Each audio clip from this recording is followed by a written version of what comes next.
boxes like this. I got a little bit of flesh, so I got to clean out this one first. What we do on all of our dice boxes is we try to match up the dice with the dice box. So what I'm doing here is I'm waiting to see if he shows up so I can ask him, does he want this bright gold? Does he want this Mayan gold or this gold yellow? Does he want this Mayan gold? Or is he fine with something like this brass being representative of the gold to where it's transparent just like the white?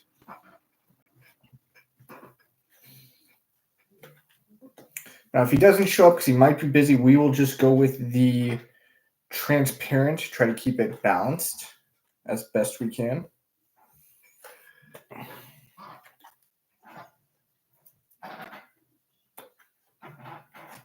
I hate that this is just like all flash right now. We just cleaned this out too. That's the messed up part. I don't even know how it got flash in it when we just cleaned it out literally 2-3 days ago. Jeff Sammons, thanks for joining us. We are live over on YouTube as well for those of you that might have to leave because your phone dies or anything like that, but you still want to follow us and see what we're doing. We are live over there. Okay, so dice mold's ready. Now, he just wanted simple white dice. Now, what we're also going to do for him, he's going to real quick.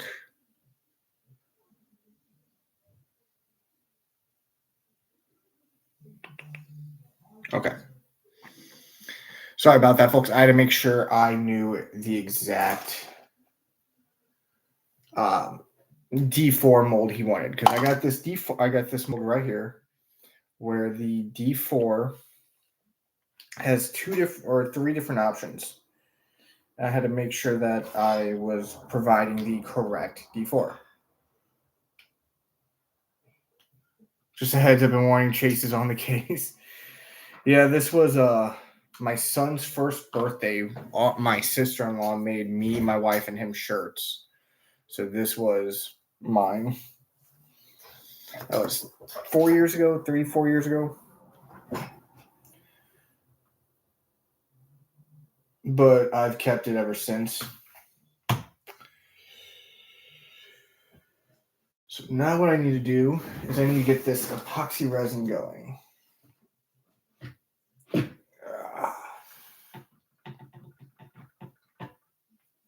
So we're going to do this in 2 different pours. And we're going to split them up. So we need a total of 300.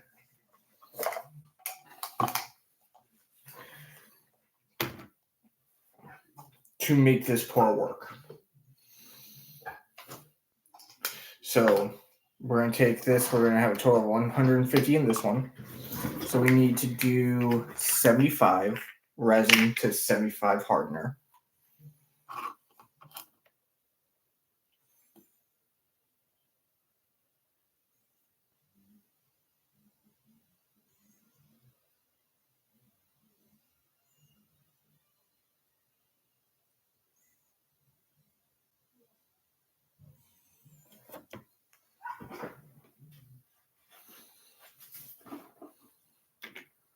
Dungeon Rogue, thank you for joining us. Anyone that does join and I miss you, I do apologize. That's one of our big hurdles right now is just trying to keep an eye on everything, make sure we're not missing anybody that is joining.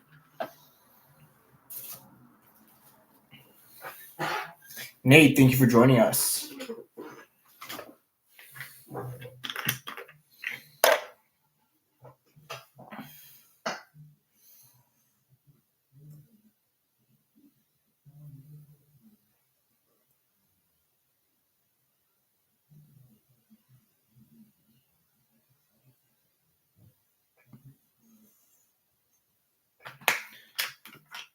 We are making a dice set for somebody that requested a commission from us.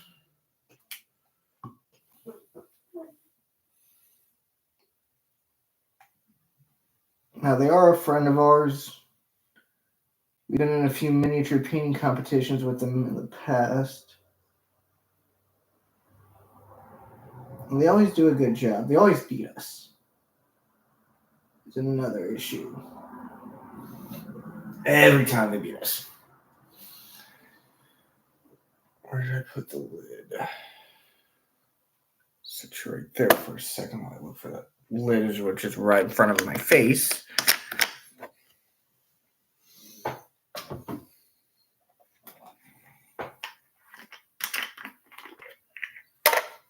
Tenrick, thank you for the gifts. I appreciate it.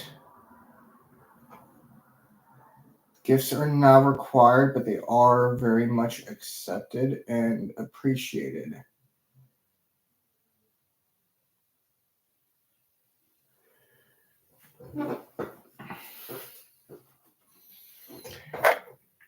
Ray, thank you for joining us. JR Paint, thank you for joining us.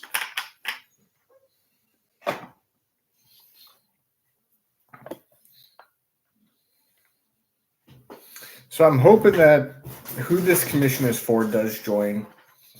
Because like I said, we want to make sure that what we're giving him is what he wants.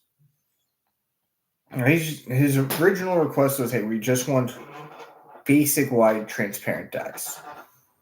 Pretty simple. We are going to add some gold flakes so that it's a little bit more unique for him. Because we're going to paint the numbers gold, so we're not going to overdo that.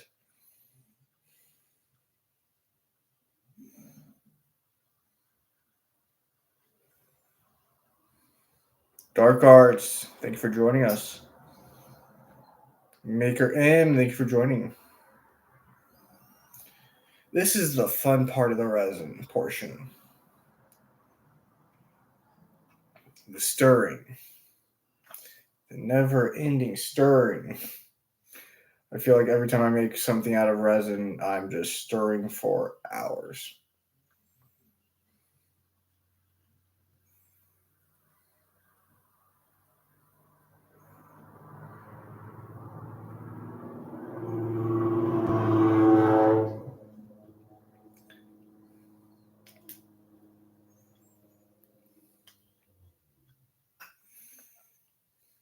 Because essentially what I'm doing is I'm trying to make sure that it is properly mixed.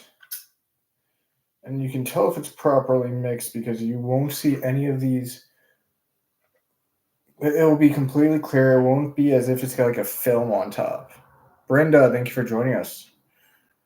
We are making dice for a commission currently.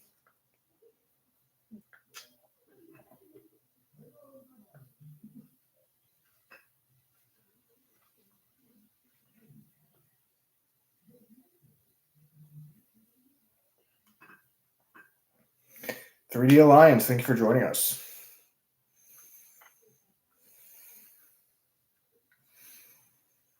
Colossus, thank you for joining us.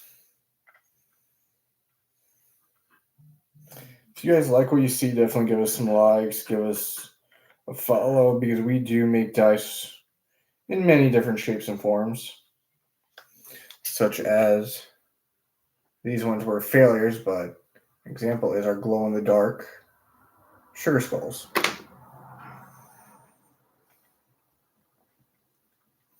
We're also experimenting with Petri dice.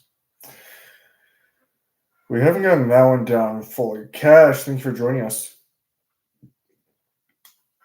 I appreciate the follow. 3D Alliance means a lot to me.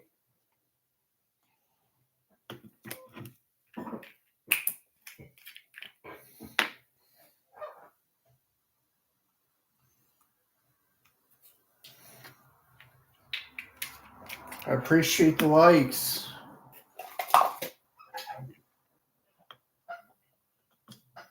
So what I'm doing is I'm just adding some white into this and mixing it up. And this is alcohol ink.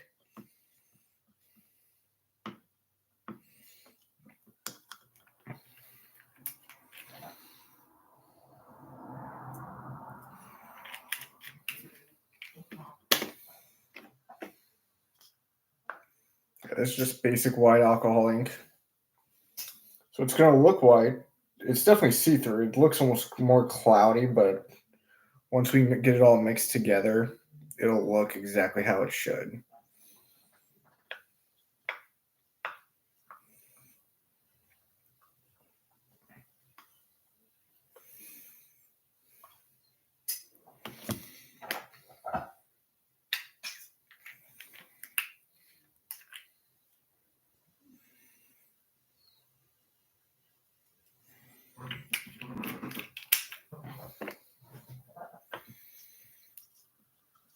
Once again, I appreciate all the likes. Every little bit does help.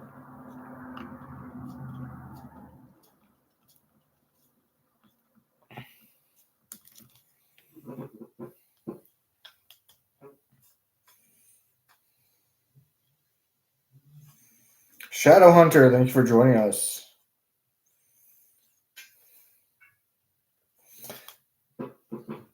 I appreciate that. This is our white that we're going to be pouring.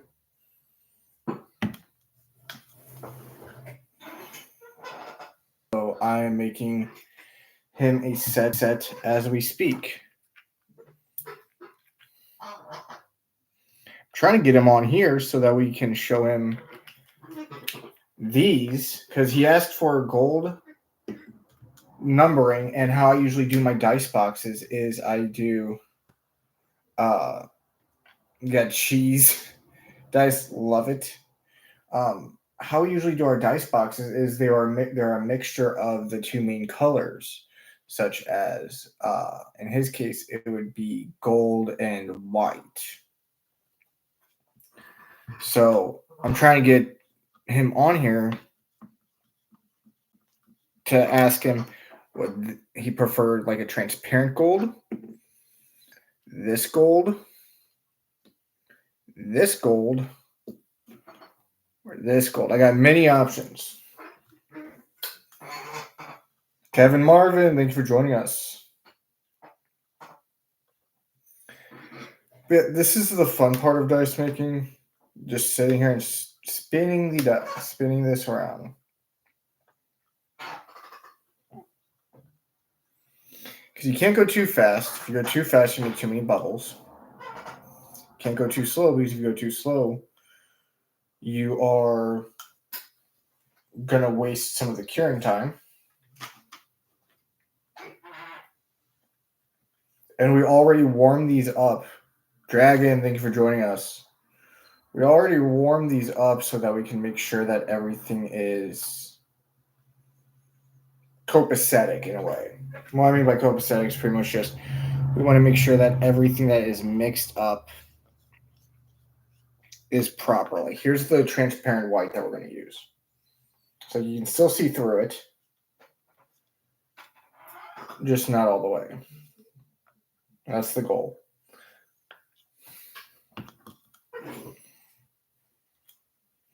This one, however, is going to be more of a gold color. What I'm going to do is I'm going to set this to the side. I'm going to let that release any of the air bubbles that it has.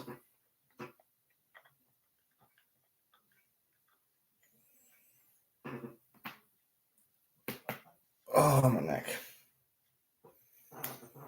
Like I said, we usually don't do like goals. If we can get to 8,000 likes, I'd appreciate it. But I mean, that's a if, not a let's get there. I'm gonna move my drinks over here real quick because I'm gonna have to make some more space. Because we want to do more than just one round of dice. So the resin we use takes roughly 8 hours to begin the curing process, and then to be fully cured, it's about 12 hours. There is really no such thing as quote unquote fast curing. It may list it as fast curing on average, depending on how much you are actually putting in, it's going to be anywhere from 8 to 24 hours. But when you're looking at curing time, you're not looking at that. You're looking at the how much work time do I have? I only got 40 minutes of work time with this. So it might cure at 40, but I only got, or it might cure fully at 8. But I only got 40 minutes of actual work time to get everything in the molds and going. Since he did not show, I guess we will. You guys tell me, does that look like gold to you? If I shake this up, you guys tell me, does that look gold? I know it says brass, but I'm trying to decide if I should use this, since that's going to be transparent, or some of my mica powder, which is not going to be transparent. Well, let me put a little bit of Sprite Gold in there. I might be able to get some transparency out of it, but not much.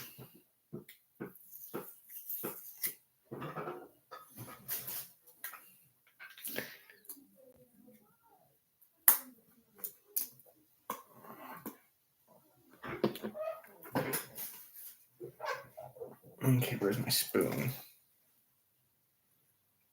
A shaker table. What do you mean by a shaker table?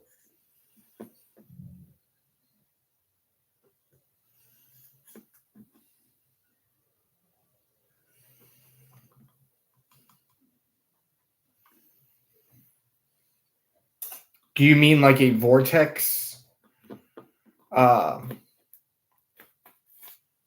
machine? Because we have one of those. It's just I didn't feel like actually using it on that.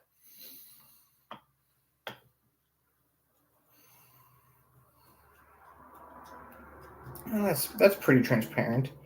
Not using a full amount. Suzanne, thank you for joining us.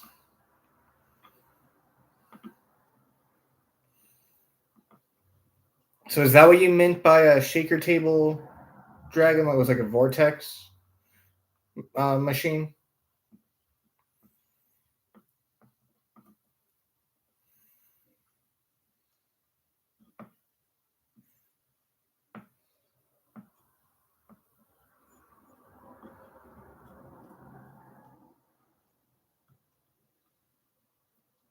I've never heard of that. So the only thing that will actually get bubbles, quote unquote, out is a pressure pot. That's the only thing that will work. A vacuum chamber won't work. A vacuum chamber will actually do the opposite. It will give more bubbles. What causes the bubbles isn't. It's just how it is. You really can't fight it. If your resin is going to make bubbles, it's going to make bubbles. Because any disruption to the resin is going to cause a bubble. I mean, just me lifting this up, that's going to cause a bubble right there. Me adding the mica powder caused bubbles. But you can alleviate the bubbles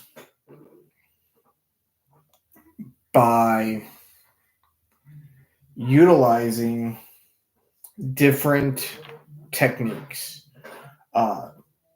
Letting it sit for 5 minutes. Like right now, I got some bubbles on here now. I don't really want to have to do what I'm about to do since one of these is alcohol inks. So I'm going to have to. But that's a heat gun. Utilizing a heat gun to mitigate the bubbles will work. Same with a lighter.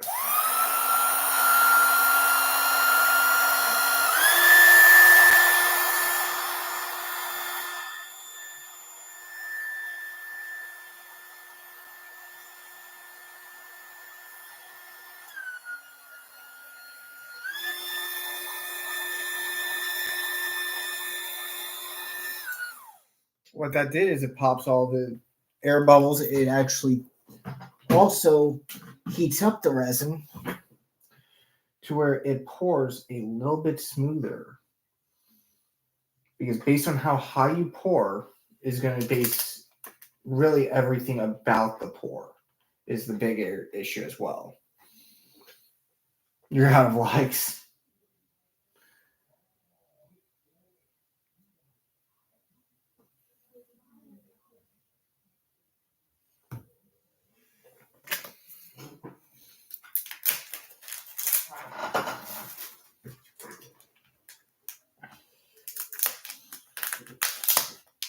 Like I said, we're going to add some gold flakes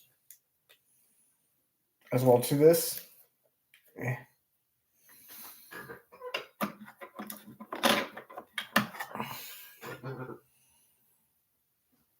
Just doing it as a nice little touch to the dice.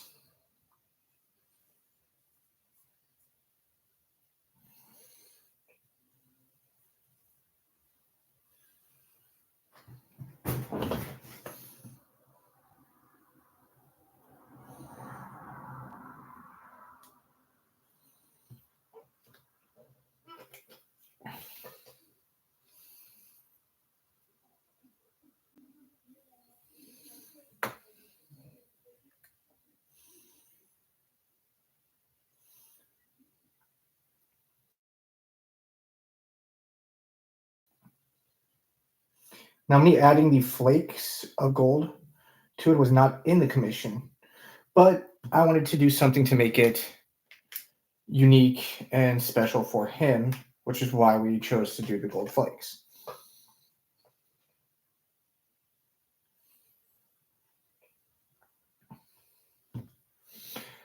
I like dice making. I'm not sure if I like it more than miniature painting. Primarily just because I've been doing miniature painting longer.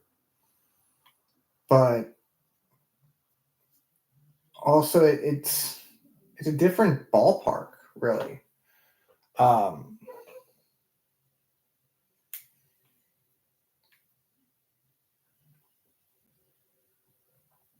It's a different beast entirely.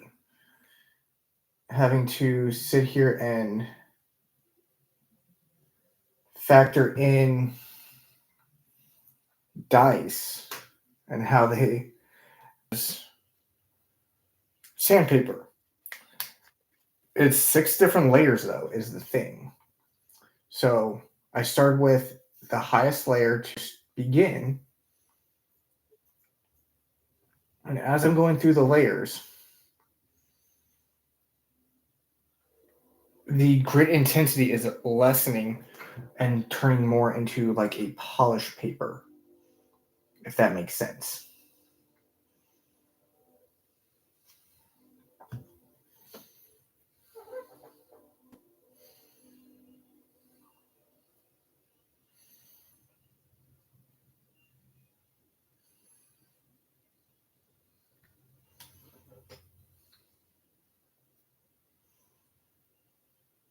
And like I said, this gold flake that I'm adding is not something that was in the commission, but I had it. I thought it would be a nice addition to the commission. It's not charging him anything extra.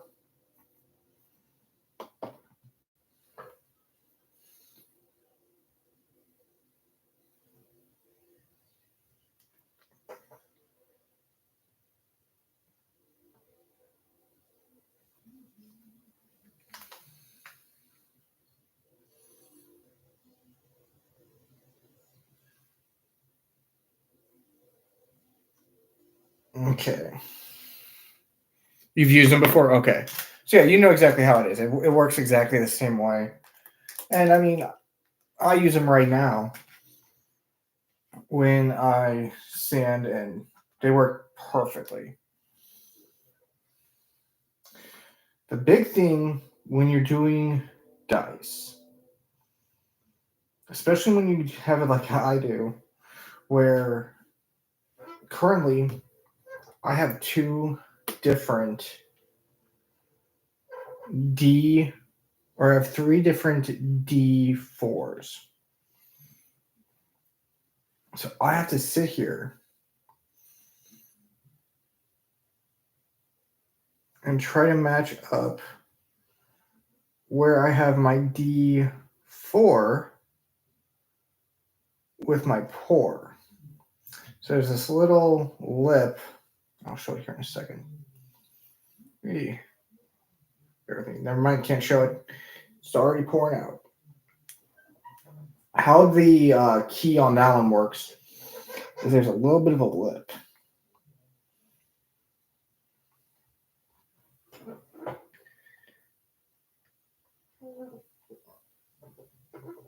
And with that lip,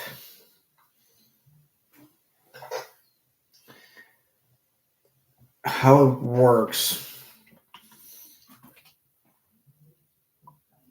with that, there's a straight edge for the key. And when I line it up just right, I can get it in one set. Doesn't always work that way though. Now we have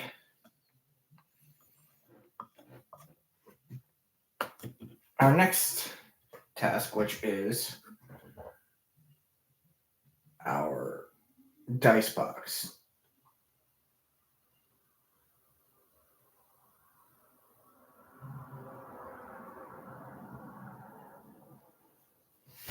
Okay. Got to stand up for this one.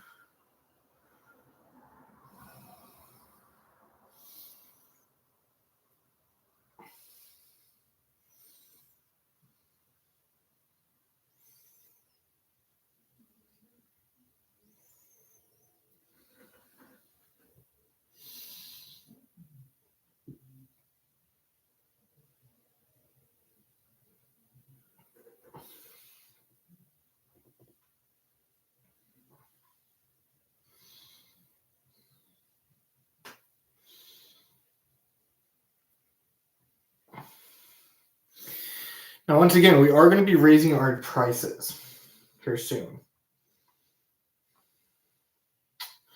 First and foremost, let's discuss our dice.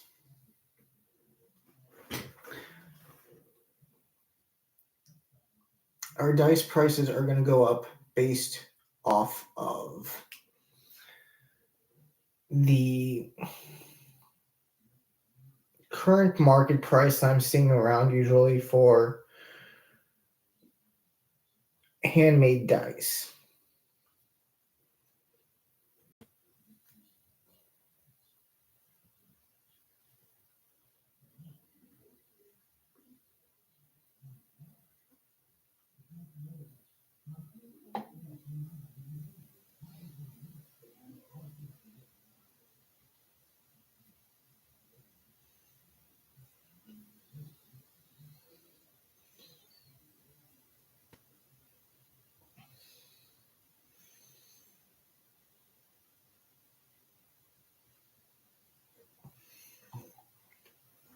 Okay. Let's see this. Ian, laughing, thank you for joining us.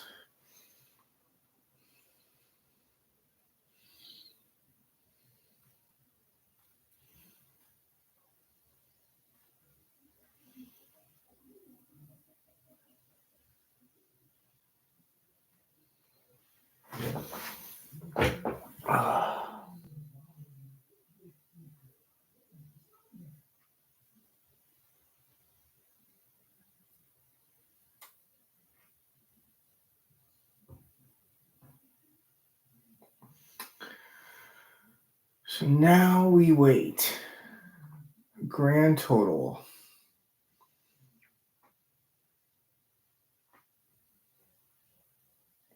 of 12 hours. By the time we wake up, that should be ready.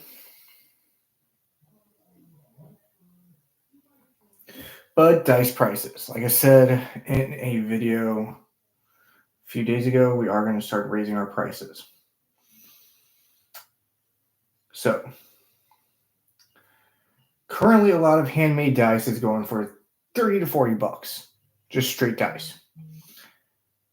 We are not going to go that expensive.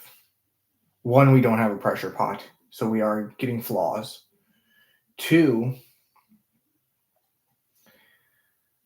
we don't see a reason to charge that much for all of our dice when we factored in material costs and everything else. So you might be wondering, well, what's the price going to be? What's the price going to be? So for a standard set of dice, I think it's this one right here. No, wrong set. So for a standard set of dice, you're looking at $18 plus shipping and handling is what it's going to be.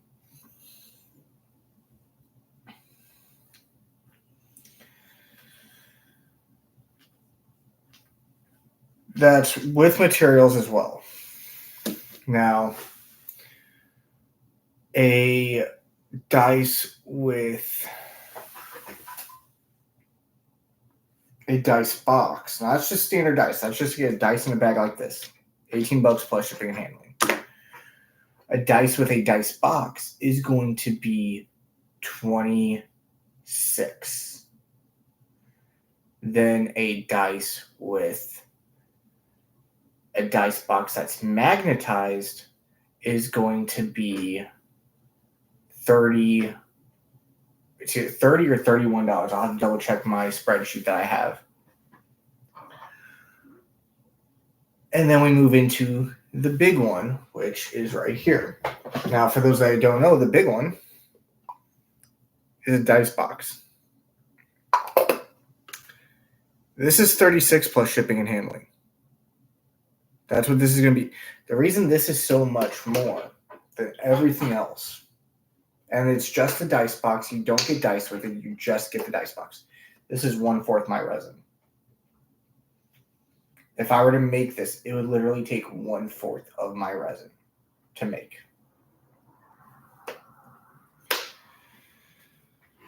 So that's how prices are looking before we get into inserts.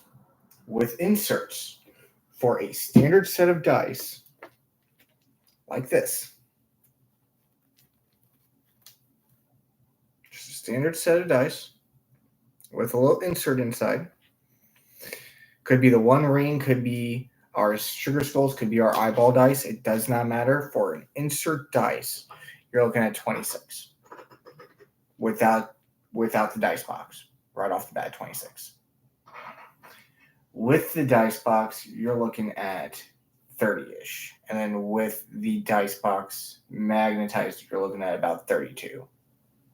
I'll have to double check what I put on those for those. But yeah, with inserts, it's going to be $26. The reason being is some of these inserts cost a lot more. And instead of changing the price based on insert, I took all the inserts and I did a rough average of all the inserts that we use, so that we can get a overall, this is how much we spend on X insert, everything like that.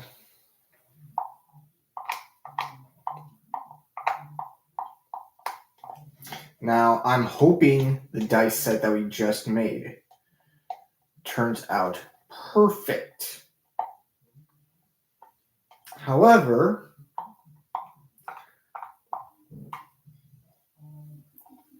I have speculations that it won't. I guarantee there's going to be some flaw, at least one flaw. Primarily because some of the foil flew out, but it's only on, looks like two, maybe three of the dice. The foil flew out, but it's still in there. Can I do dice with rings in them like Lord of the Rings? Oh my god, that's in the big one. So that's a great question. We already have.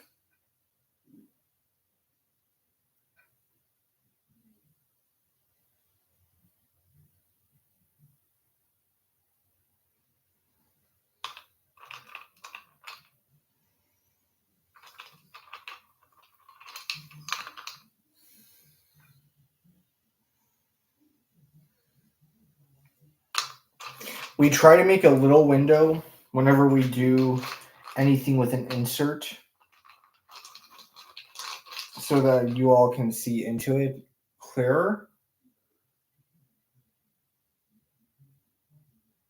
And like I said, this alone without a dice box is 26. That is what we're looking at there.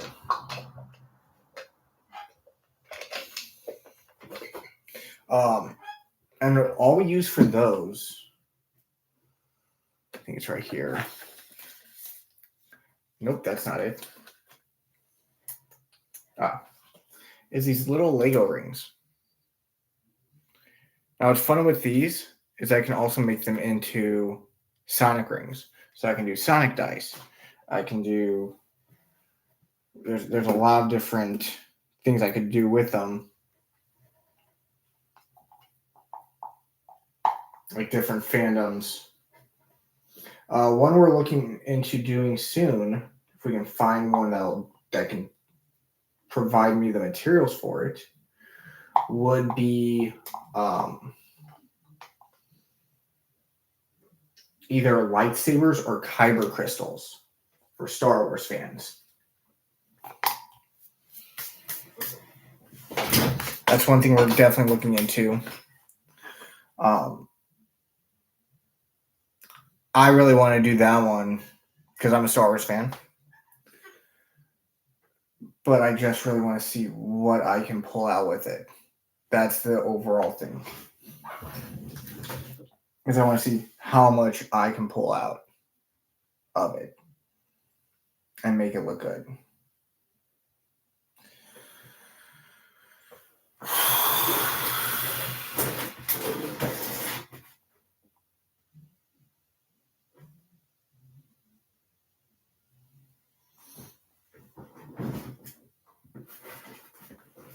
I'm trying to figure out what mold I want to do next.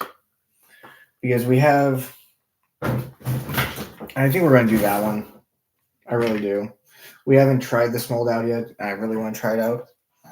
This is our indented dice numbers. So how this works is the letters or the numbers are actually raised. So when I paint over them, I have to be even more careful than with my other numbers.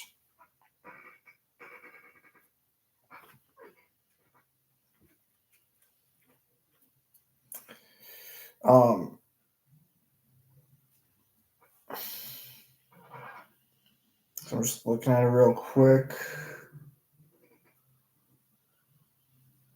So let's do this one, but I'm going to let you guys pick the color. What color should we make these?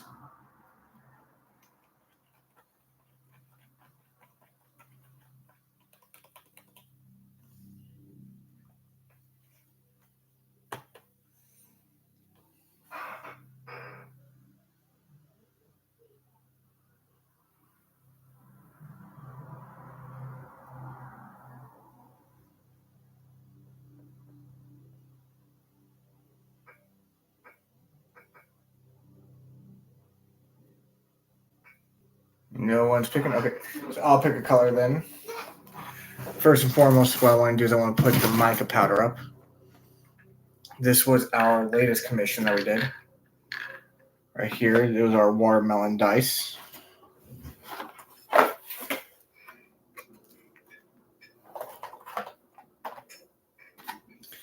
The commissions we have done so far for guys have turned out pretty good for not having. They've turned out fairly good for not having. What's what I'm looking for? It's on tip of my tongue too. A pressure pot. Now the downside of this one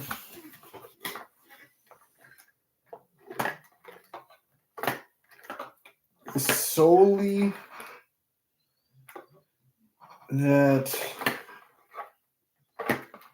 everything is mixed up in here. We'll do emerald green. We'll do some emerald green, guys. We haven't done enough of that yet. That is our watermelon dice set. This is how the dice actually look.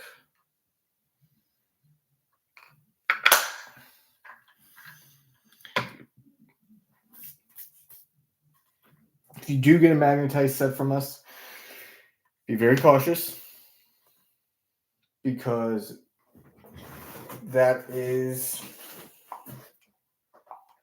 those are some very strong magnets.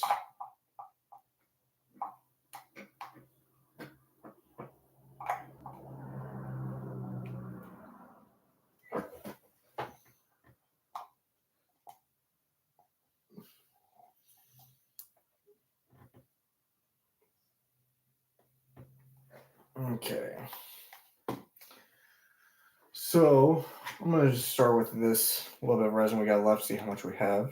I'm going to try to go up to the 50, if I can read it. Should be. Why can't I read it? Oh, there it is. Okay.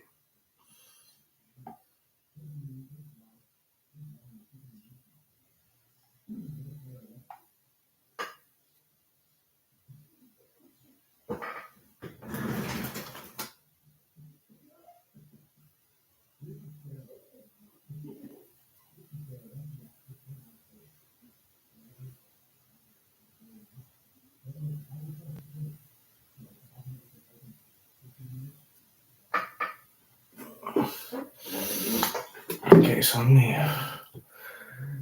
double check, make sure I got right where I need it. Nope, I'm a little bit short.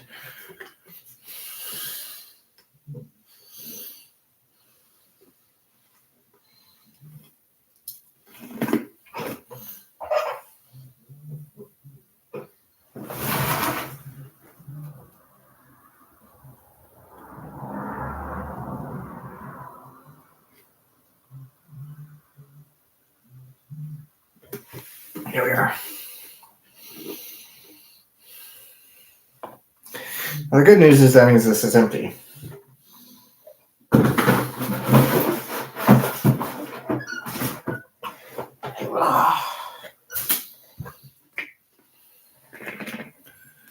Which means that this should also do the same.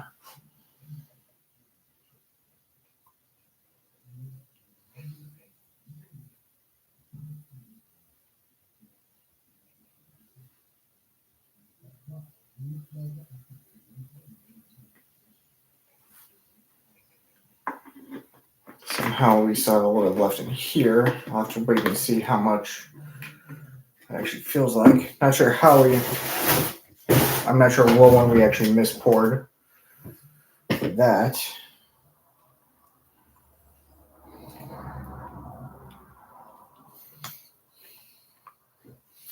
But we're gonna put this mold right here.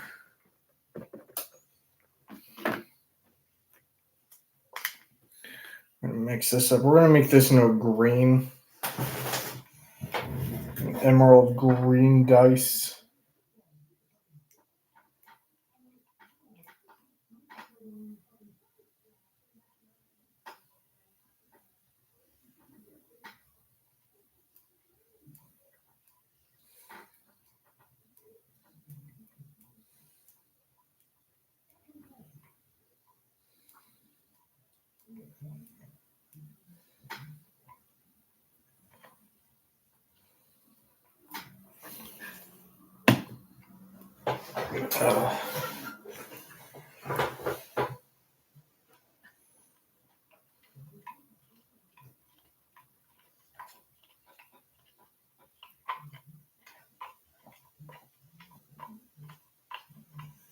We pulled the dice we made yesterday out, and the Petri didn't work at all. So I have to review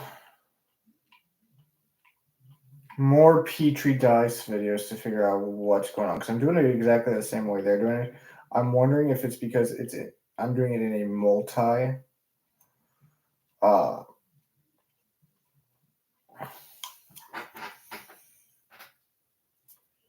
Like a full set mold and not individual molds. I wonder if that's making a difference.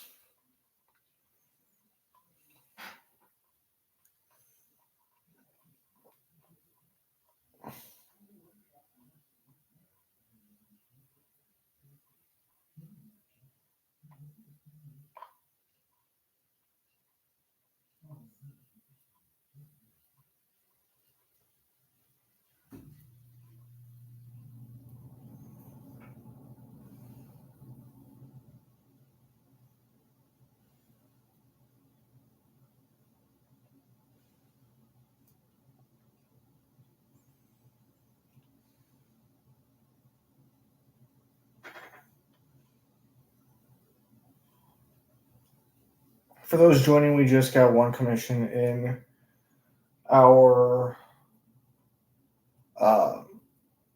manner. Thank you for joining. For those joining, we have one commission that we are working on currently. It's all been put up, ready to get cured. We're waiting on that, and then we are making up a little test for our newest dice. This dice set is going to be really hard if there's any mistakes. Minner, thank you for all the tiny dinies. Rar, rar, rar, rar, rar, rar, rar, rar. Appreciate it. The reason this dice mold that we're about to pour into is going to be so much difficult is because of the fact that if there is a single error, these have a lip on the edge. And the numbers are raised. So let's say that the number works fine and everything looks great. But when I pour it, I'll show you an example. Let's see, when I pour it, that tip on that caltrop D4 doesn't form because I didn't squeeze it. We might be in trouble there because of the fact that all these numbers are actually raised on the mold themselves. I can't really sand those down.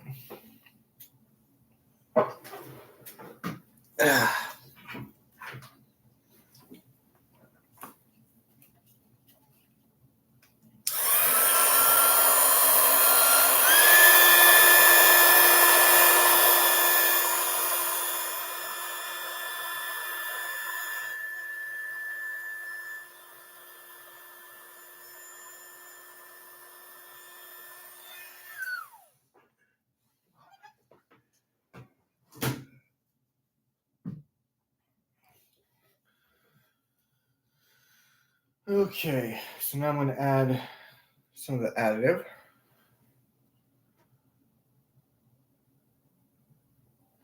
By some, I mean a lot. We're going to add a lot of alcohol into that.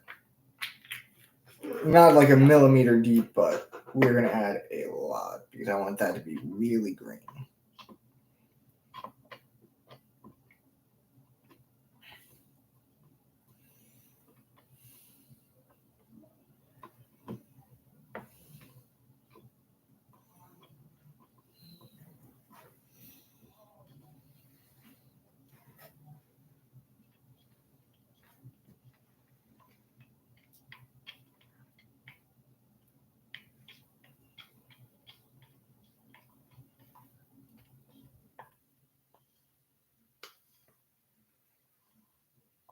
I will say, compared to using the mica powder, I am preferring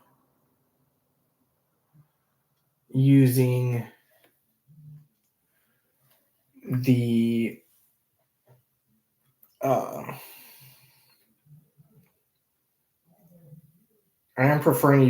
alcohol inks. I do like the transparency a little bit more than I do the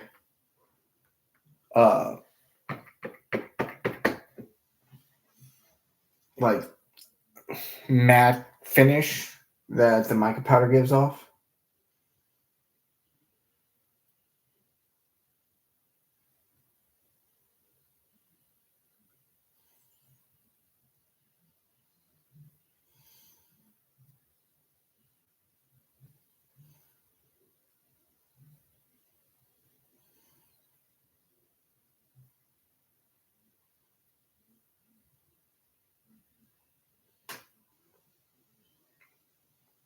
And with this set, I don't know if we've mixed enough, if we've mixed too little,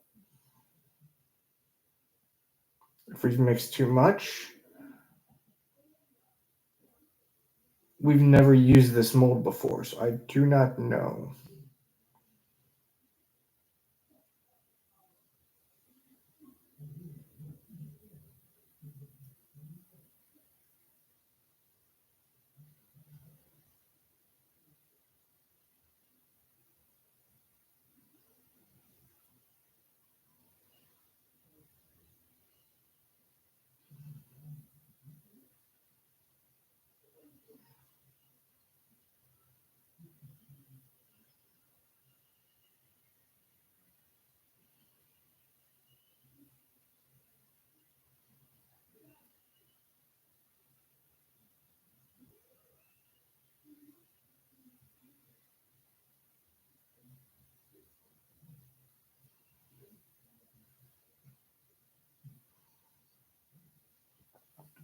Okay.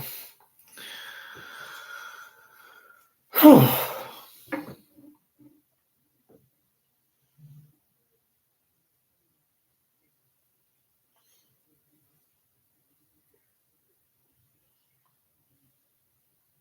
I think the other part that's really going to suck about that is I got to actually paint the edges too.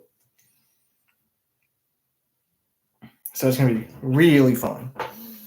Totally fun. We do got some surface bubbles. I'm just going to pop real quick.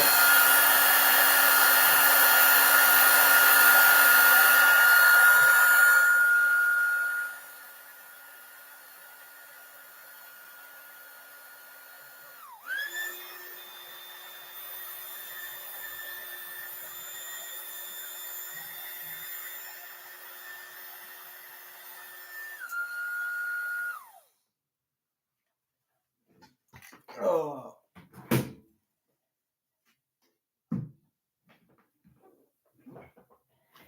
Okay, so this one I want facing this way while I pour this on.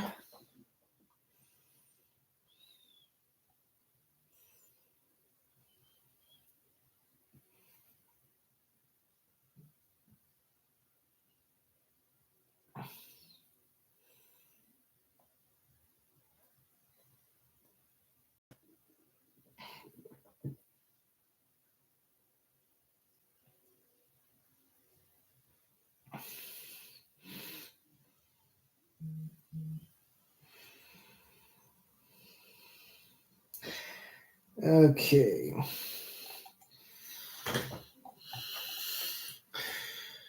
So now I'm trying to take this and I'm going to flip it over on top. I'm going to make sure I get that into the key.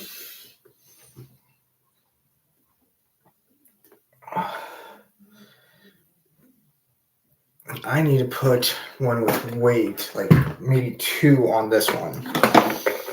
This is a little bit bigger. Actually, no, let's do 3. But also because of the fact that it does have those indents that I want to make sure are covered. So we got 2 molds going right now.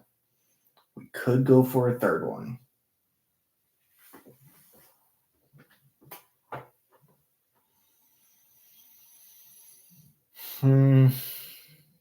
We're at an hour. 7:23.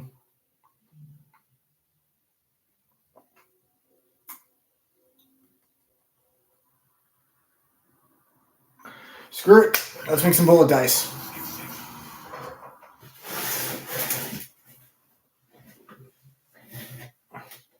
My main concern right now is like where everything is in my office. It's, do I have enough room for mold X, Y, and Z?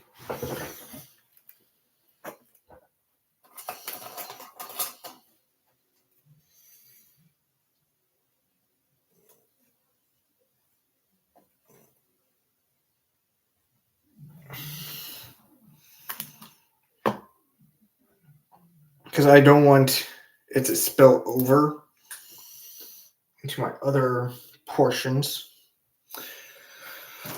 Okay. Minna, are you still there?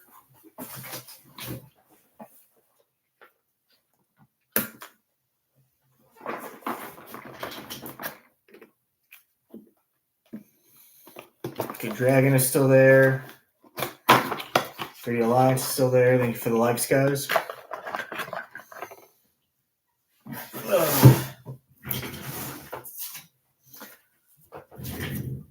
I want you guys to pick a color, any color that you can think of. And that's what we'll make these dice into.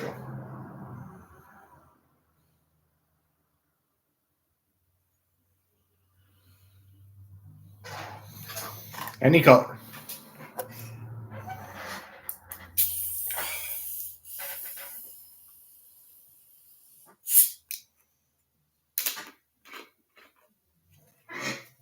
Electric blue. Ooh. So I'm going to show you two that I got. You tell me if you think, or really three. Which one would you consider electric blue? 1, 2, or 3? King of Mayhem, thank you for joining us.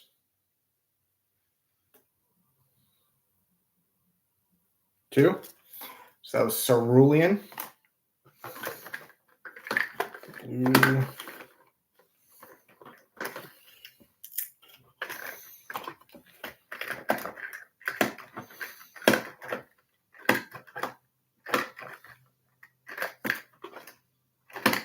Turquoise.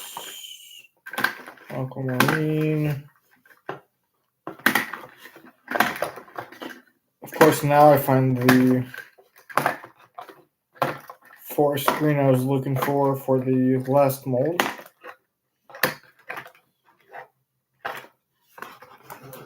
Midnight blue.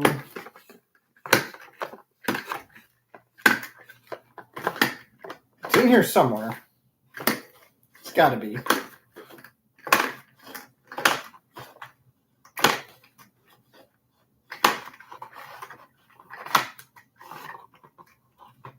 Cerulean, there it is. They do indeed make it difficult. I don't hold anybody at fault for missing a live of mine. If you can't make a live, you can't make a live. I'm not going to sit there and shame you for it. Did they really raise it to 10K to be on the For You page? It used to be 1,000.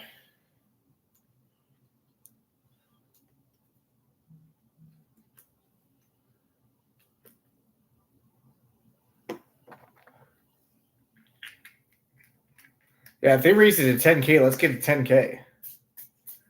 In the UK, wow, that's crazy.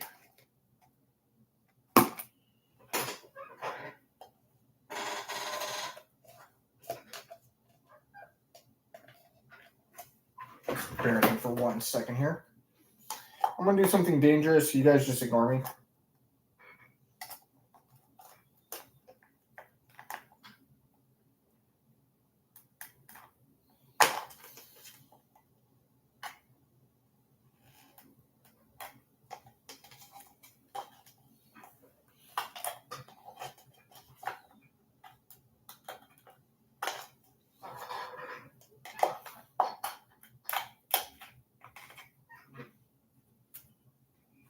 So you might be wondering why I am sitting here and just defacing my cup like this. That's not my cup. That is a clear bit of resin on the very bottom.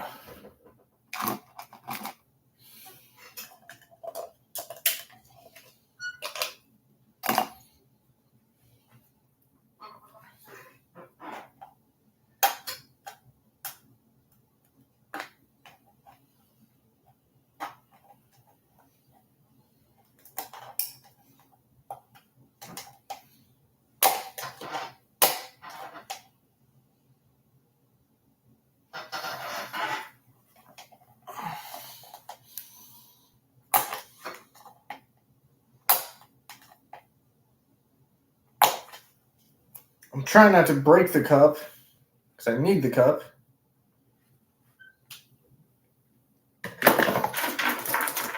But I'm also trying not to break any tools. I already broke one knife I had. Yeah, I don't want to put that there and that's exactly what happened that I didn't want to happen. Cool.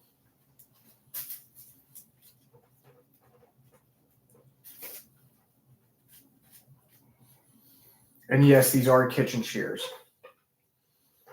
They are the only scissors I had. I'm going to step away for 1 second. Just long enough to get a knife and get this open.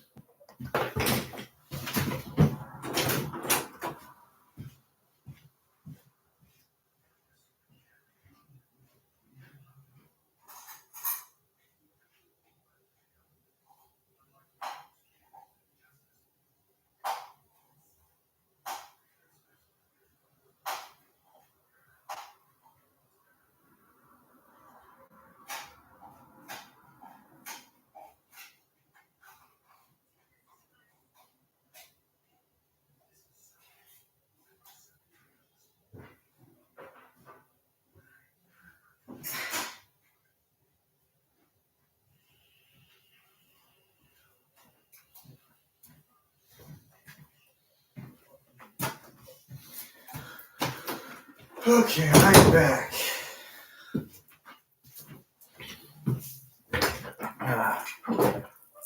Ark, thanks for joining us. I apologize for the wait. So what ends up happening is when I do these lives late at night, like I am now, or like right before I go to sleep, what ends up happening is like right as I'm doing them, I'm making these dice. So I don't have enough time to counteract anything that might make the dice or might make the mold act a certain way. What I mean by that is like the cups. I would have to set a timer at like probably like 30 minutes before they start to harden in order to precisely pinpoint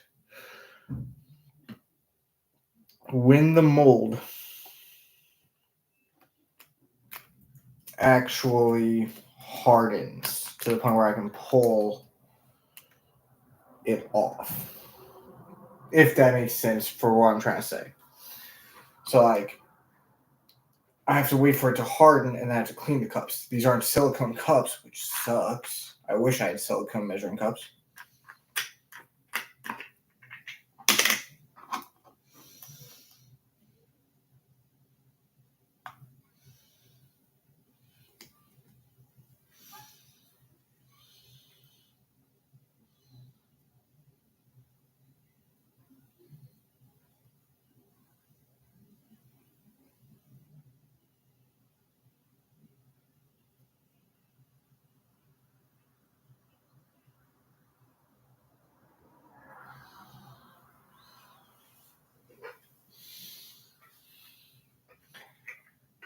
Never ending. Thank you for joining us.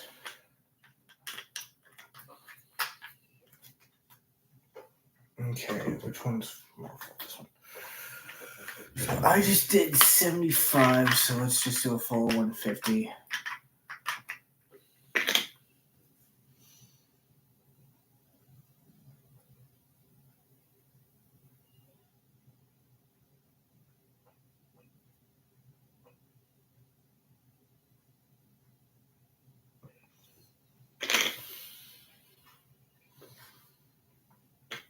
But tomorrow we'll demold these.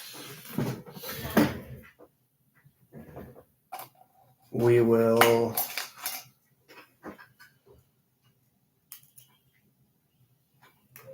do everything that we need to do for them.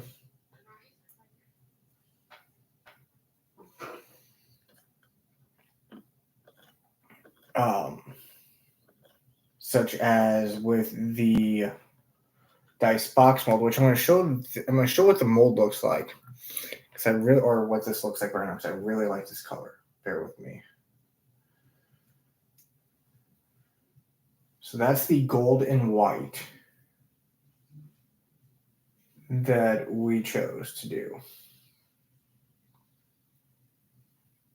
I like how that's mixing. And it's still transparent enough that it's what the owner wanted.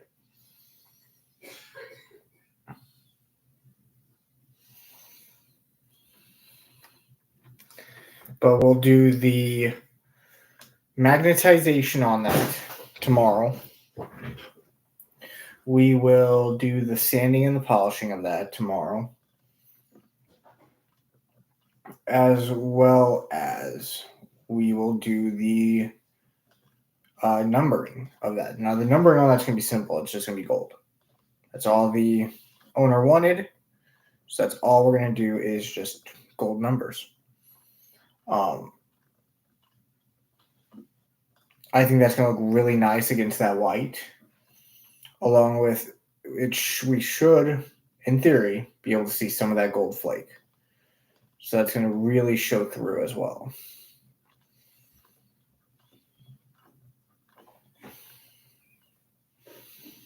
Now, what we're doing right now is our bullet dice.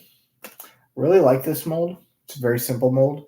The hardest part of this mold, if I had to say anything, would honestly just be the demolding, because I have to push out the dice and then push the mold back in. And it's a small hole. The other issue I have with it is the dice box itself. So this is what the dice box looks like.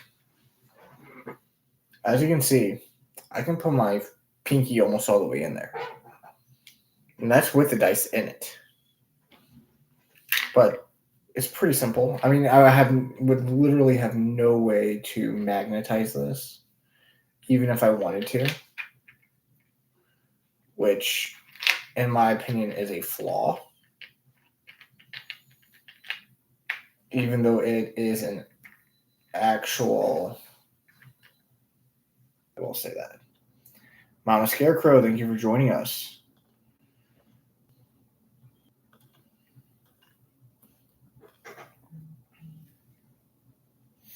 Now we went to Walmart today. That's what I get. Okay. We went to Walmart today because we had to get Lil Man his Valentine's for his Valentine party on Friday. Next Friday.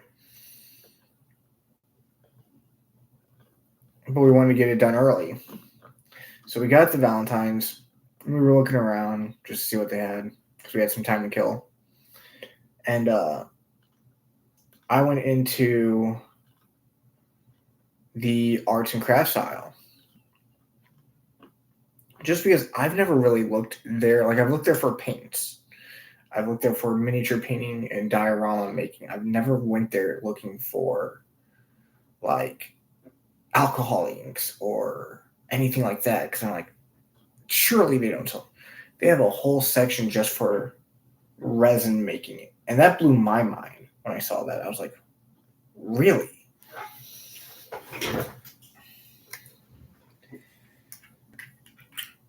So with this one, I'm going to pour this in slowly. I'm going to let you guys choose when this is the right electric blue for you. So I'm going to do 5 drops each time. I'm going to mix it up.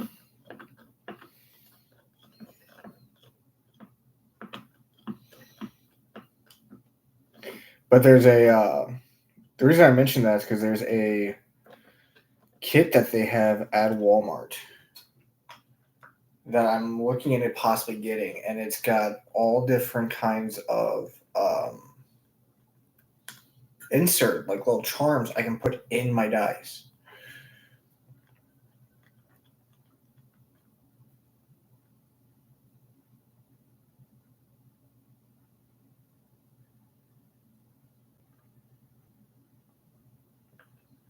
And like that's the big thing of running. So that looks almost green. We're definitely gonna need to put a little more in there.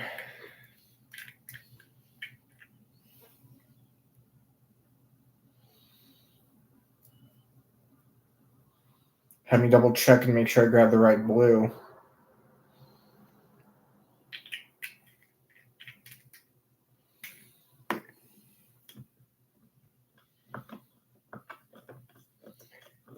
Fadewin Homebrew, thank you for joining us.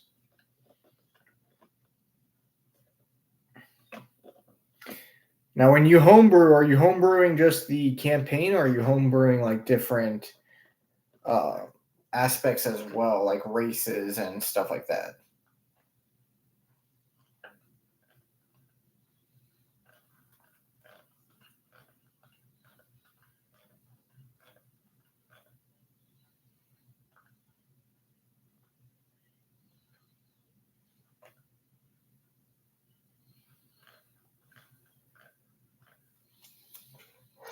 I still say that needs to be a little bit more blue.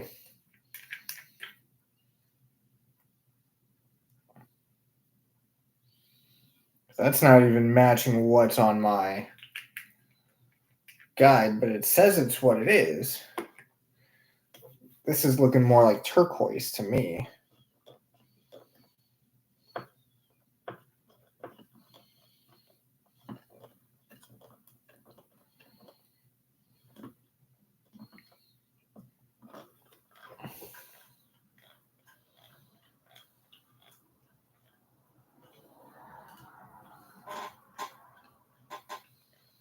Minner, thank you for joining us.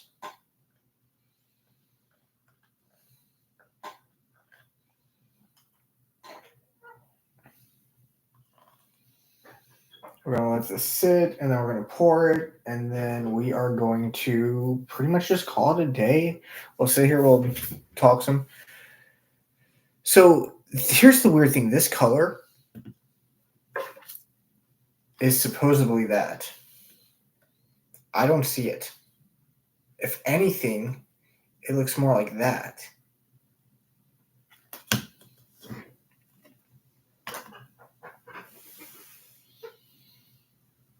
Yeah, I mean, I don't know if they just labeled them wrong or what. That could happen. Hopefully it doesn't, because then I'm screwed out of a lot of stuff. But hopefully it's not what happens. We're just going to use this for our bullet dice. This is what the dice box looks like if you haven't seen it yet. Yes, I read the bottle right.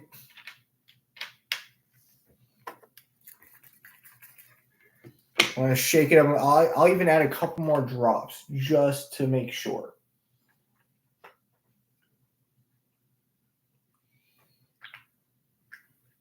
Yep.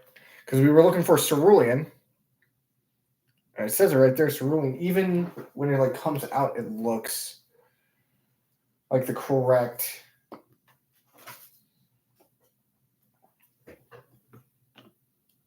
ink, but it's weird. But then again, this is supposed to be magenta. Magenta's closer to this.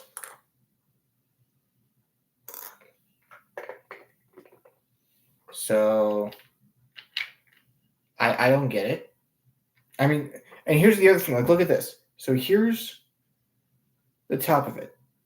That looks very vibrantly pink.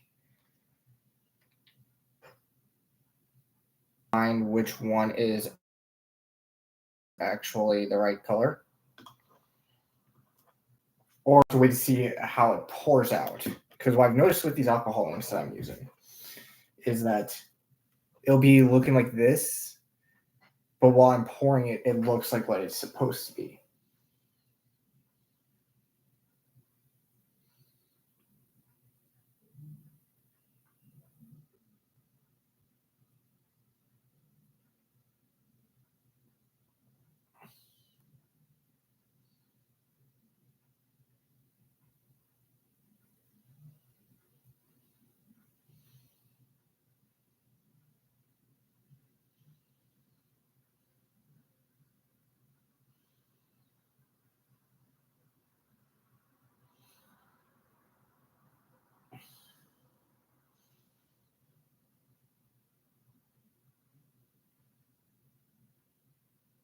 Now, for those wondering when our prices are going to increase,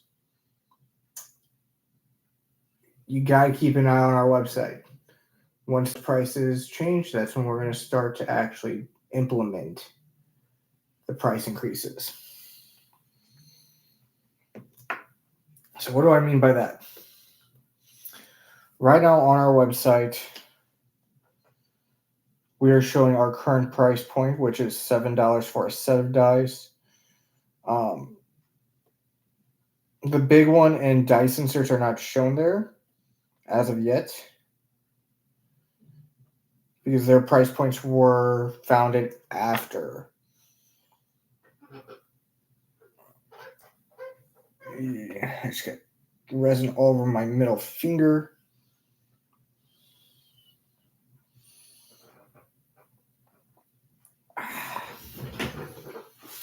That's gonna be fun to clean.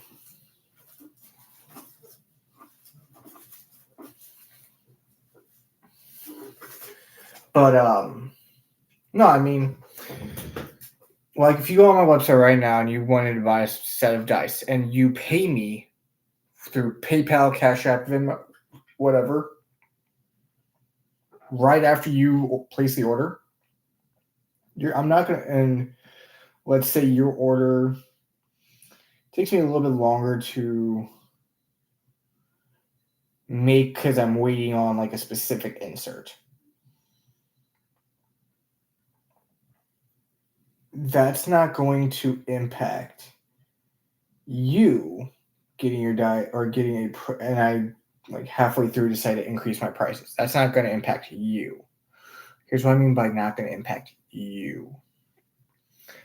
I'm going to keep the price at that level for you. Even though on the website it's increased, you've already paid up front for it. But let's say that you call me up, you're like, hey, I want to get this exact dice. I don't have the money. I'll get it on X day. X day comes. I haven't received the money. I start hitting you up before I even do the commission. And I'm asking you, hey, are you gonna? And like 3 weeks later, you decide to hit me up for a commission. And I tell you, sorry, man, we're already booked and we raised our price. Well, at that point, that's when I would be saying, if you want me to do the commission, it's going to cost you X amount of money. And it's going to include the price increase. So yeah, this is looking more like aquamarine, but still pretty blue.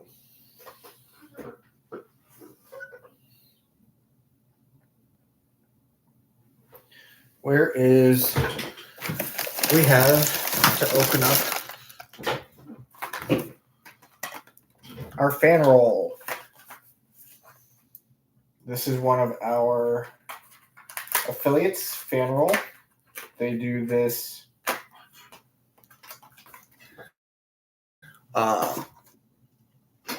dice advent calendar. Like this is their D12.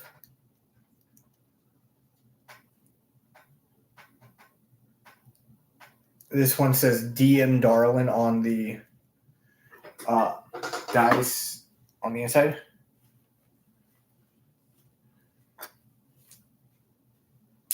Yeah, if I paint them. I could do a pour that way. With mica powder, of course. Because like we have brass alcoholic right here. That's literally brass.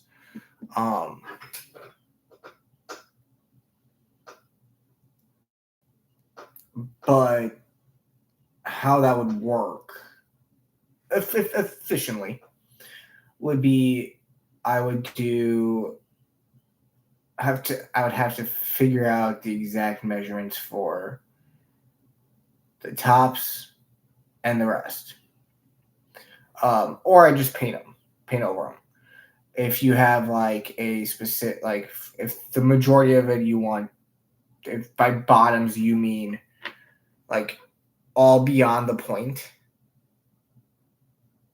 silver, I would just do the whole thing silver and then I'd paint the top brass.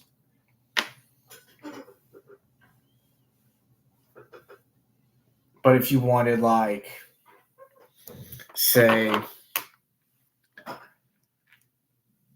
you want to get really into it, and you're like, look, I want the numbers blue, I want the body pink, but I want the firing mechanism and I want the tip to be silver for the mechanism and brass for the top. Yeah, I can still do that. It's just I would do it all in whatever that body is first. And then I would just paint over it.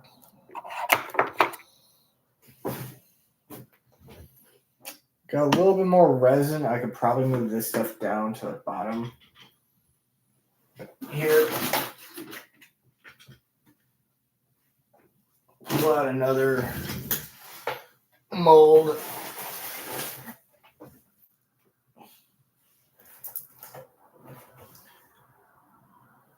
First, I was like, hold on, where did I get the third mold? And I realized, oh, wait, I've had the third mold.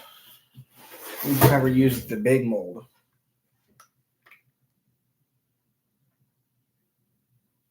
Yeah, you can do that. You definitely can do that. It's with how, so like the easiest way I can explain it is this is the size of the mold that I have. Like, that is legitimately the size of it. This might even be a little bit taller than my mold. But essentially, what I could do is like you said, I could pour it one way and then do the second one. But unless I'm doing like say you want brass tops, so that's what you said, right? Yeah, brass tops. Unless you're getting another mold with the same colorants, that's going to be more of a I'm just going to paint it type job, because then I'm wasting resin. I don't like wasting resin. Like, I have resin from when we squish it down coming out the sides, and I hate that. Like this right here, I would literally run away and like quit doing all this if I decided to waste all that. That's just me though. I don't, like I said, I don't like wasting it. That's why we're pulling out a new mold to pour into.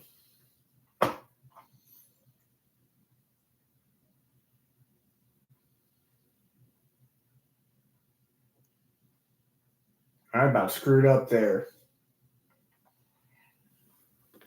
And even with this mold might not even work 100% because we might not have enough resin for it. But we're going to try our best.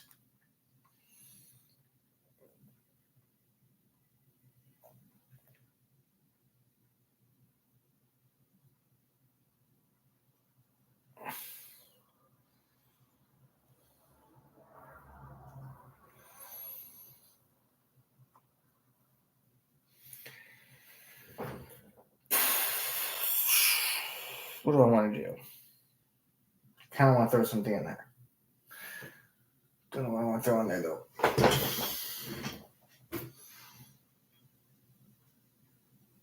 Nah, we've done too many inserts as of late.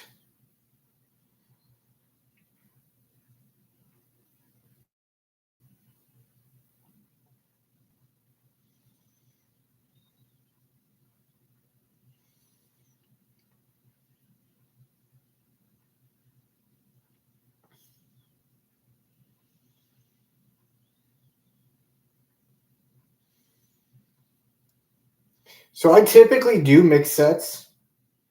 However, how I have to do my mix sets requires 2 different cups.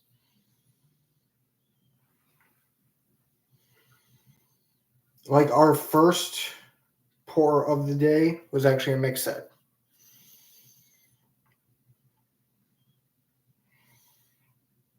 It was white. Yeah, this is going to be a little bit short. Oh well.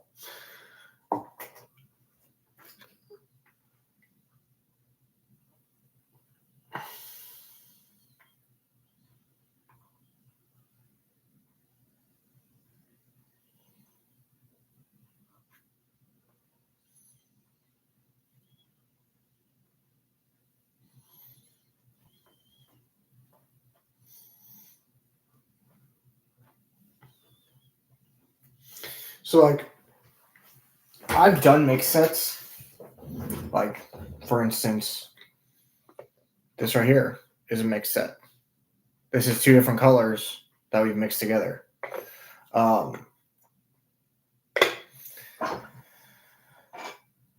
Typically, when we do these tests, we usually use the same colors, so we're not digging in and out of our colorants constantly.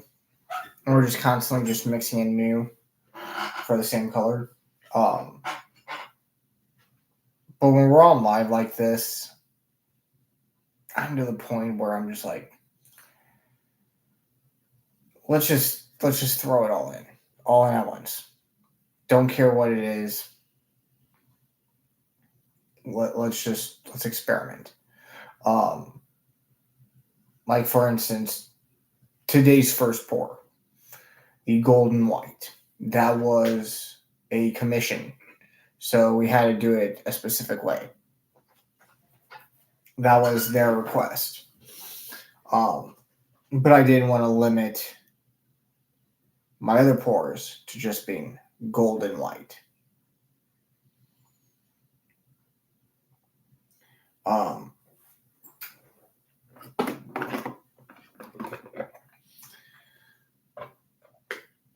A lot of what we do, we either try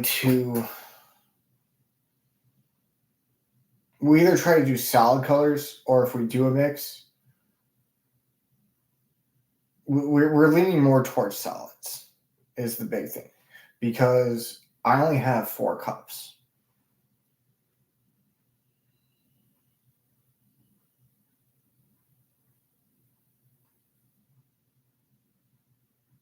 So we've done that before. The eyeball dice we made the other night. I think it's this one. Nope. It's gotta be this one then. Of course, that's actually ironic because it grabbed onto a Beholder model I had. No, that's not it either. Where is it then? Oh, I know where it is. So, these eyeball dice we made. That pink was from this set, and the green was from this set. I literally just scooped it all up and put it in a mold. But there's times where I can't do that. So we literally we go with the flow. That's all we can do.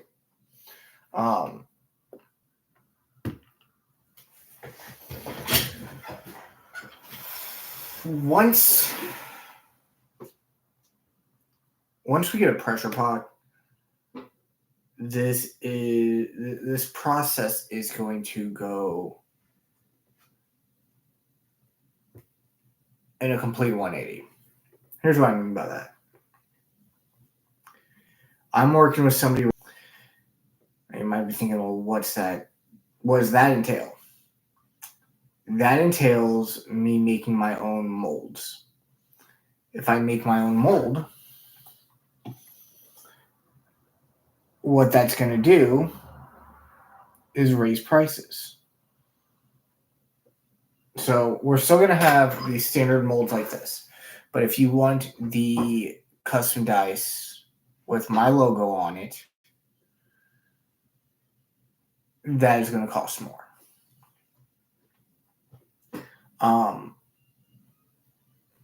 That is going to be solely based off of whatever I am charged for the dice.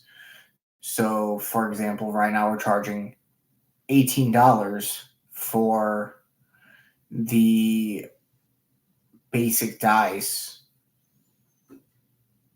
And even right now, we're technically only charging $7 for basic dice. So, like, for instance, to get a dice in one of these little black bags, $7 right now. You can go to our website that's in our bio, place an order. You pay me on PayPal, Cash App, or Venmo the $7 plus shipping and handling, which is on average $11. You're going to get that set of dice.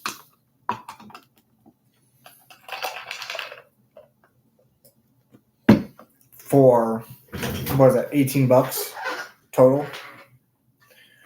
Whereas once our prices change, this is moving up to 18 plus shipping and handling, so you're looking at 29 on average. But the big thing that I want everyone to realize is that if, say, you want my dice with my logo on it, last time I priced this, it was $20 to have masters made by this person. And I don't know if his prices have changed, so I'm double checking with him. If his prices have changed, we're going to have to change it as well. But what we're looking at is an estimated $15 to $20 increase if you want to use that mold. And that's going to be on the website as well. It's going to explain it, like, if you want to use our molds that we made with silicone ourselves for your dice, it's going to be X amount of money. If you want to use just the standard molds, that's going to be the prices that show. I'm also going to be working with them to see how we could potentially get a master set of a dice box. Yeah. And originally I was going to use this as a master set for a dice box, but I want that 20. The 20 is right there. And like how it's supposed to look is you're supposed to sit down on the counter like this. And then just open up the jar like that, let the dice pour out. So the 20 is out there. But what I want to do is if I get a way to do the big one with my own logo, I think that would be pretty cool.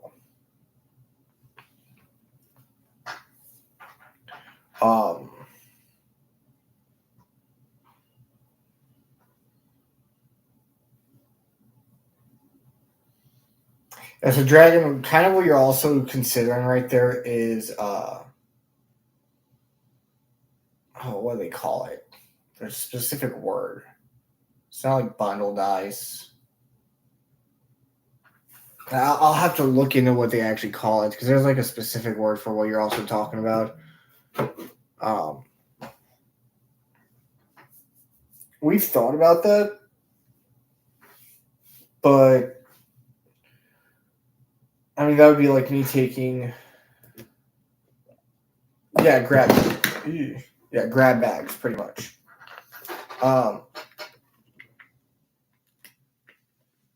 Essentially that would be the same as me like throwing in like, and I could do a grab bag if I had more space and I had like each of the different ideas that I've already made.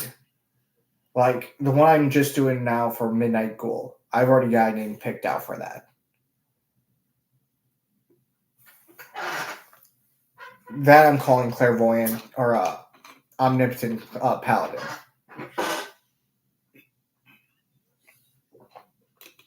Or based off of the Dicebox Halo. Because it literally looks like a halo. But I have to wait to see how the dice come out to verify what I want to name them. The bullet dice are the only ones that I have to like really think of what I want to name them. Yeah, Neith's been getting on and off all week that from what I've seen. Glad he's doing better. If you guys haven't checked his store out, definitely go check him out. We're not affiliated with him in any way, but definitely go give Neith a look. We have our own affiliates that we deal with. Only Games is one of them. We also deal directly with. You can go over there, Dragon. Have a good one. We deal with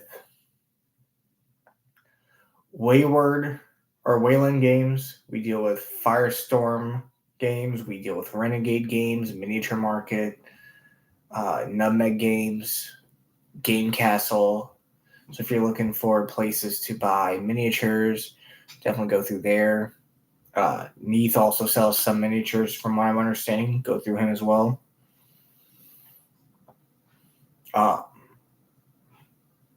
Only games we really got with them primarily because they sell Tooth and Coats. For those that don't know what Tooth and Coats are, it's a paint brand. Really good paint brand at that.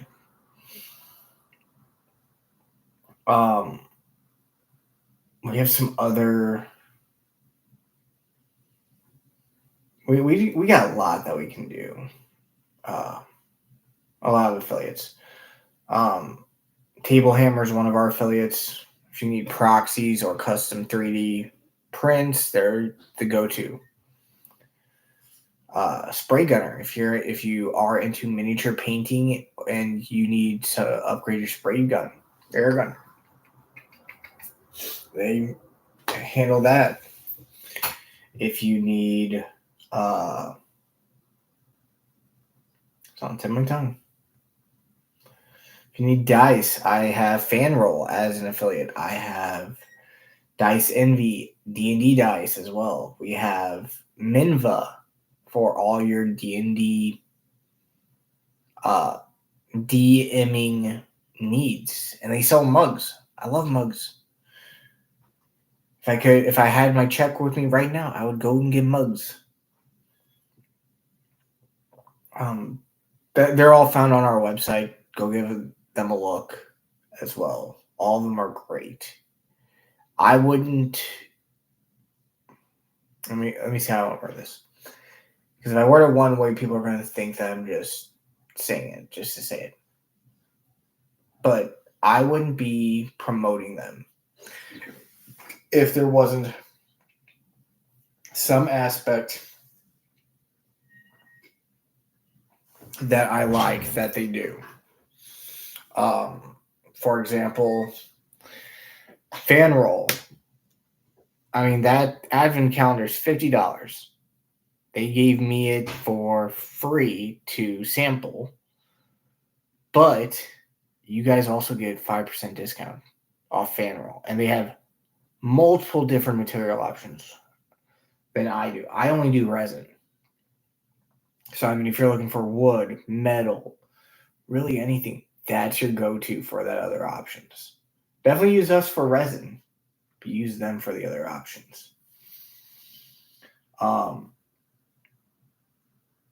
Like I said, there's a lot of different options that we have for partnerships and affiliates that we use.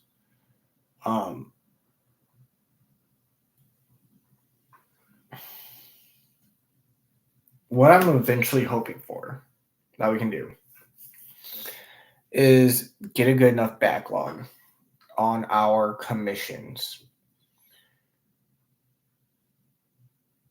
to where we don't really have to promote the affiliates as much, but definitely still utilize them. I mean, like I said, Nutmeg Games is in Connecticut. For those of you that are in Connecticut, you might know of it. But I chose them primarily because I have fans and friends that I know that play Magic the Gathering, that play Pokemon, everything like that. And they sell that stuff. They sell trading cards there. And that's the primary reason why I chose them. But I mean, we've made, let's see, one, two, I ain't even counting that the last one of actual pour. That's just residual. 1, 2, 3 sets of dice within 2 hours. That's pretty dang good, if I say so myself. Now the big ones, or the ones that we just poured that were green, I don't know if those have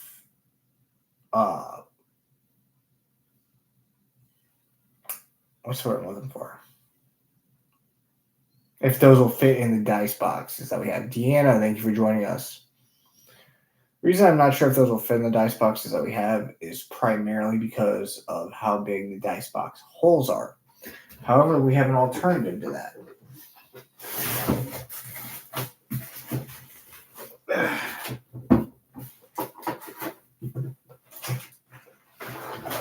And this is the alternative. And this is exactly what you think it is. This is a dice chest.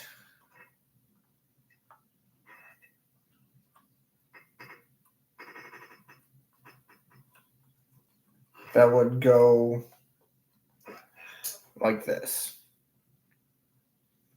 And then you open it up. It's going to have a latch in the front, everything like that. One thing we're going to do with these as well, since we do got some green stuff and we do got some UV resin, mimics. Have them on the inside there. And you get yourself a little dice gel.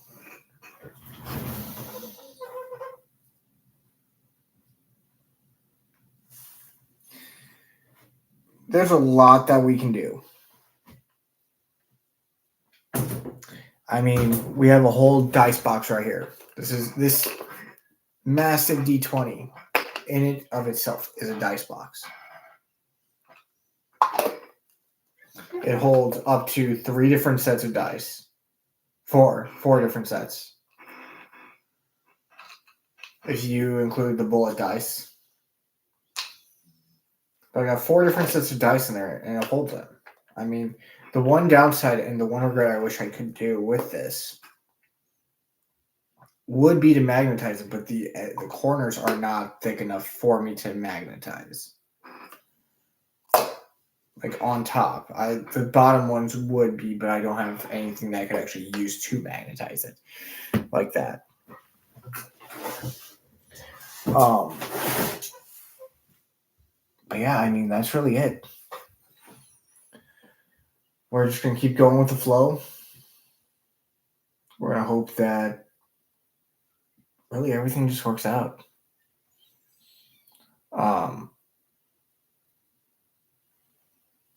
We want to, by the end of the year, have at least 5 consistent customers. Be it miniatures or dice, just continuously coming at least once every few months. That is our goal. Is it realistic? Some would say no. Is it doable? Potentially. But I also want enough residual income from this to where I can sit there and without a shadow of a doubt justify spending the money on a pressure pot and a compressor as well as an airbrush gun. That's one thing we really want. We can get it through our affiliate Spray Gunner, and that's what we plan on doing. But I also need a compressor for it, which is also where I'd get it from a Spray Gunner. But what we really want is to be able to service you guys, everybody on here, be it here, be in the U.S., internationally, wherever.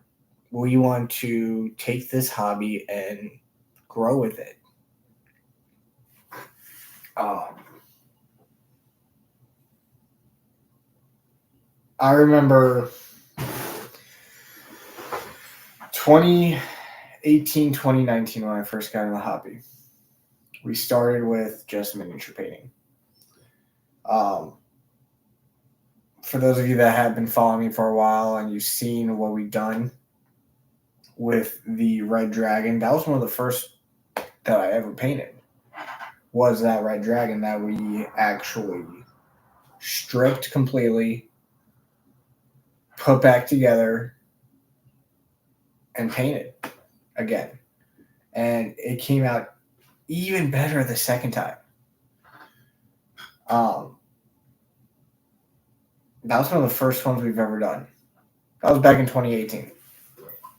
Now, for those of you that are just now following us for the first time, let's give a little backstory. 2020, I found out I was going to be a father. Moved in with my then fiance. 2021 comes, me and her are married. We have our son. We're in a small apartment. I mean, you can't really paint well in that small of a space. So, for about 3 years, I didn't hobby. I wanted to, but with being a parent and just life, couldn't really hobby. Not that that's an issue. If life gets to you and you have other priorities, focus on those priorities if they mean more. But I came back, I started painting again, and I had several friends and family members saying that what I was doing was really good and that they were shocked that I actually could do that. Primarily because I'm the black sheep of the family, I feel like, a lot of the time.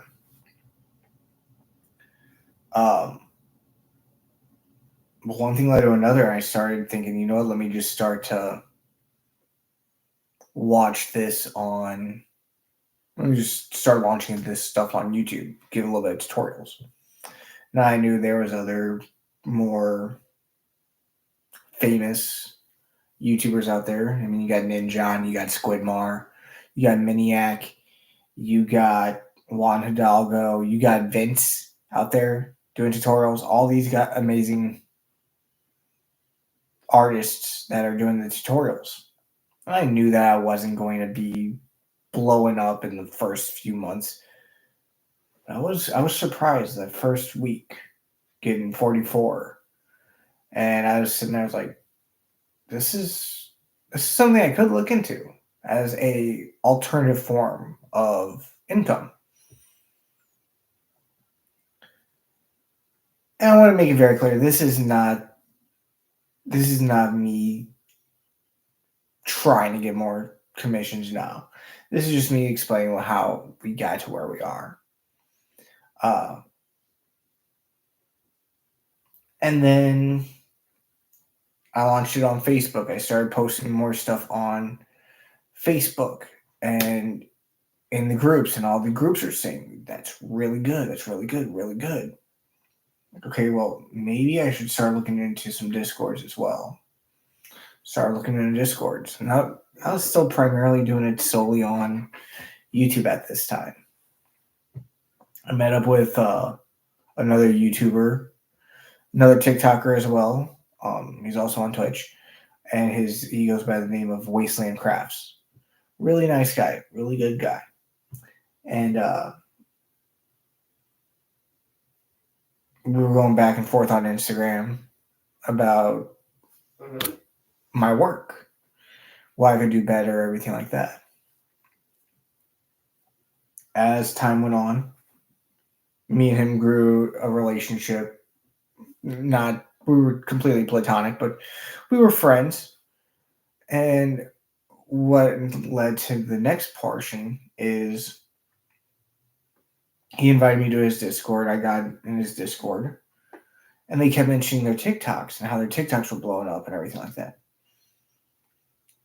And I was never a big fan of the idea of TikTok until I started doing it. I saw that what I always thought was just silly dance videos. Because I'll be completely honest, that's exactly what I thought this was.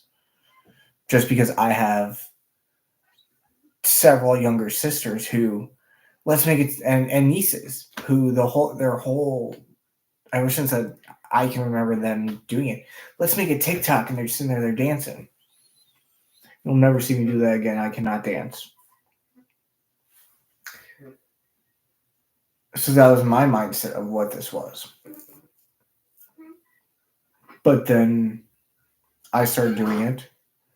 I met some other amazing artists on here. Cam Lost is one of them. Midnight Ghoul, Lord of the Unfinished projects. Even Minner here, if she's still in here. I met Bunny Bean. Everybody that is associated with them. Even if I don't talk to them anymore, due to personal reasons, I still think that everybody that I was affiliated with at that point and further are still amazing artists. Their character might be a little bit askewed, but they're still amazing artists. But eventually it got to the point where I said, screw it. Let's start commissioning. So we started doing commissioning. We started with dice, or we started with miniatures.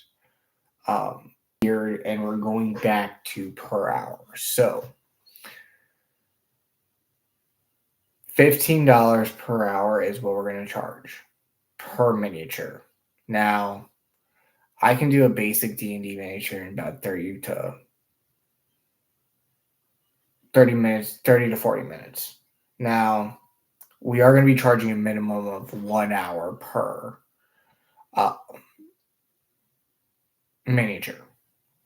So if you come to me and you're saying, hey, I want to get this miniature done, and I look at you and I tell you flat out, yeah, I can get that done in 30 minutes and I'll ship it out right away. You're still going to be charged a full hour. That's just how we're going to do it.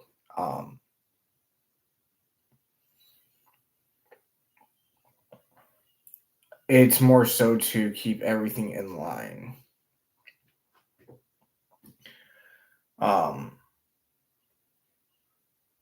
I mean, that's pretty much how we got to where we are. Like, so we went to the tiered, and then we're going back to hourly for that.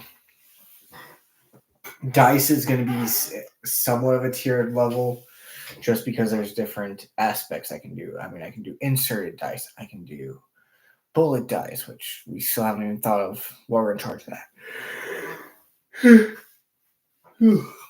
The big one we're going to be selling.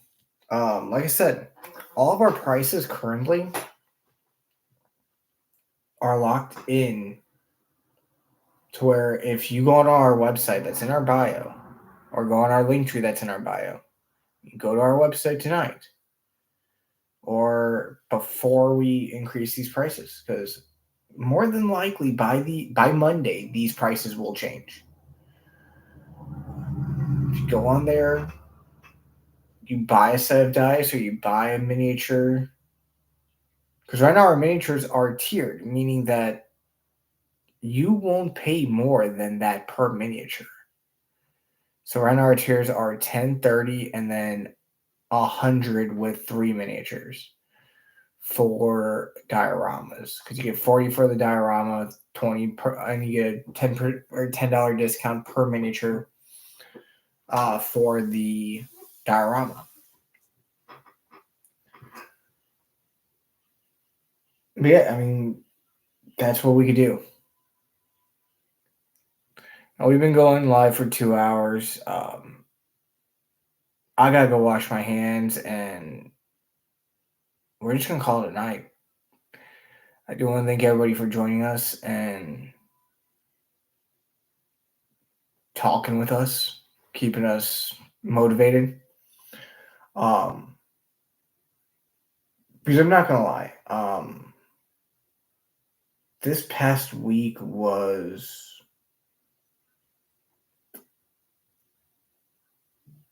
awkward, I guess would be the best wording for it. to the point where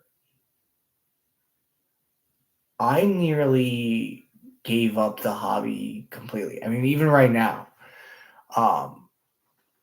we can't do anything in the hobby without our commissions, because with miniature painting, for example, I gotta buy the miniatures myself. That ranges from $5 all the way up to $100, depending on the miniature, depending on the game, and depending on where I get it from. But yeah, that's pretty much it. I do want to thank everybody for joining us. If you liked what you see here, definitely give us a follow. And once again, I highly recommend just checking out our website and seeing what we have to offer. I mean, this is that dragon I was telling you all about.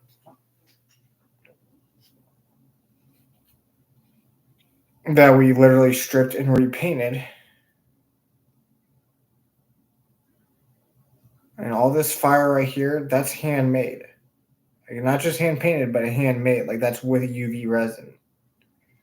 The lava effect back there, that's UV resin as well. This Wendigo that we did on a live a couple weeks ago.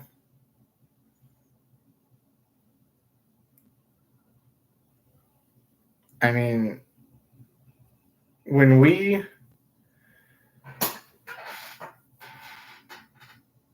I say that we try to go all out on our miniatures, what I just showed you are two what I call detailed miniatures. Now, this right here is more of what we would consider our tabletop ready. But even that, we still made it to where it's more of a detailed miniature. Because to me, anything with an effect, like a blood effect or a object source sliding or anything like that, to me, I consider that detailed and worthy of higher pricing. But with that being said and done, we are going to call it here. Be on the lookout, because we are going to show us demolding these tomorrow. And I hope everybody has a great rest of their weekend. Like I said, definitely give us a shout out. Have a great time. Bye-bye.